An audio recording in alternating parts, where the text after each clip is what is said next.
Ladies and gentlemen, prepare yourselves for our next oration titled The British Are Coming, an analysis of Winston Churchill's flaws in foreign policy during World War II. Please welcome Spenser Rapier.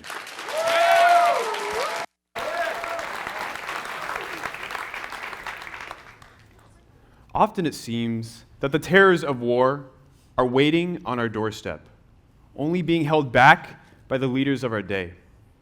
Yet we can imagine what devastation may result from a leader's short-sightedness.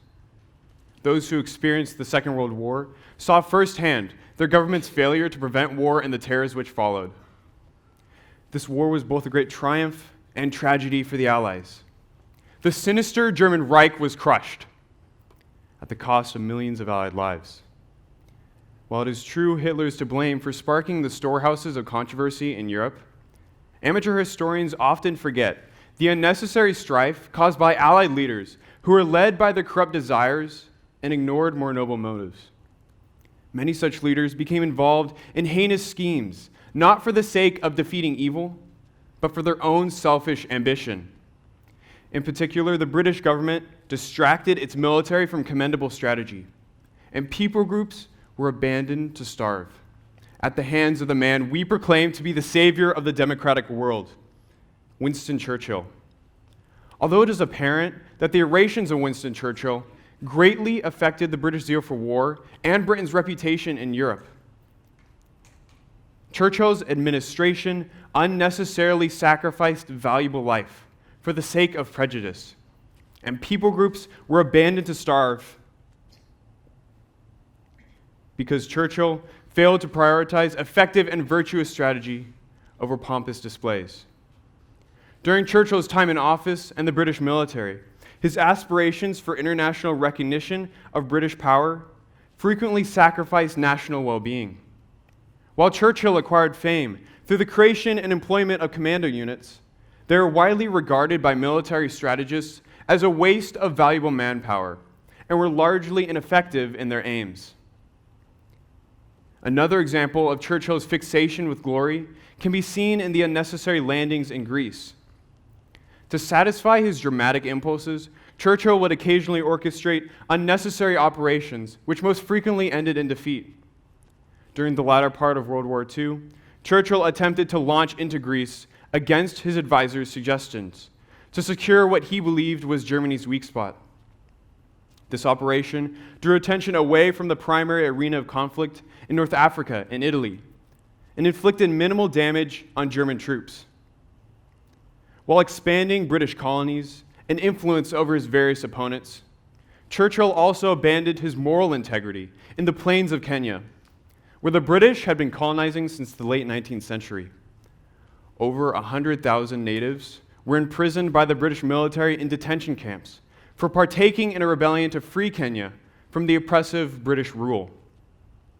While the British government failed to protect the rights of the Kenyans, we must acknowledge that other political leaders succeeded in aiding the empire without needless subjugation. During the Munich crisis in 1939, Prime Minister Neville Chamberlain secured a year of peace with Hitler, during which England produced the armaments used to survive the Battle of Britain.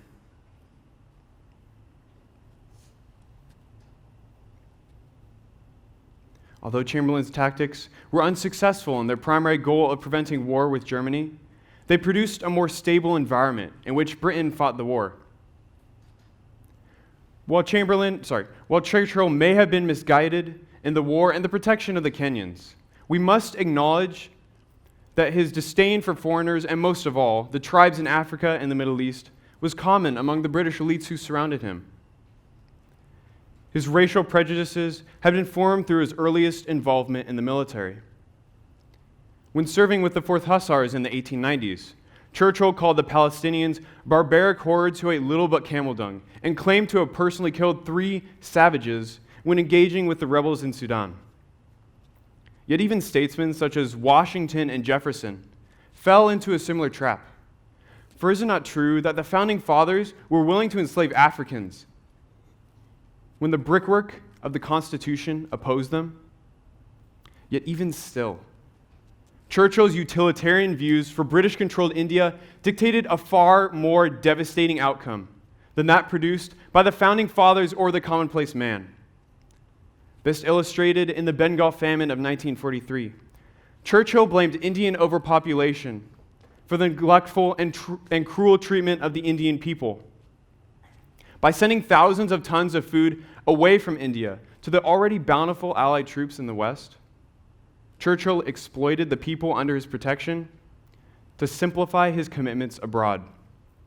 Over 3 million people died during the famine from disease or hunger. Through Churchill's imperialistic priorities for India, the disease of war spread far beyond the battlefronts in Europe. When mechanisms of government crumble under the pressure of visible strife and the magnitude of human controversy, it is time to reconsider our options. If a leader such as Churchill rules with a lens of prejudice, it is every citizen's duty to clear the fog which blurs his vision. Historians and amateur investigators of the world wars will find in their studies the peace which both Chamberlain and Churchill dreamed of. Yet this peace was not destined for their time. For British leaders were fated to repeat history by ignoring its accounts. Every nation stands at the brink of glorious revival and revilable revolution. Yet the question remains, when challenged by popular political agendas, will you follow the trends or use a historical lens to discern the truth? Thank you.